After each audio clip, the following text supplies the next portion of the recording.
ายดีค่ะพระเจ้าซื้อนางสิริพรเกตมณีซื้อดินซื้อบี้ปัจจุบันเป็นพนักงานอยู่บริษัทลาวอาเซียนเซาสินเสื้อจำกัดหรือว่าลาโก้รับตำแหน่งเป็นหัวหน้าหน่วยงานรับผิดชอบเรื่องการตลาด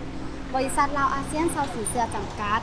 สั่งตั้งขึ้นในวันที่ 12 เดือนกุมภาพันธ์ 2015 จนถึงปัจจุบันพวกเขาดำเนินธุรกิจเป็นเวลา 3 ปีแล้ว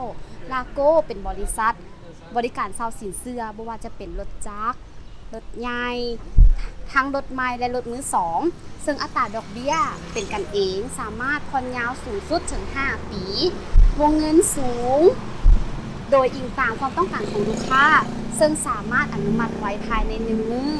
นอกจากนี้พวกเขายังรับตัวแทนแนะนำลูกค้าเพียงแต่ทานแนะนำลูกค้ามาใช้บริการกับพวกเขา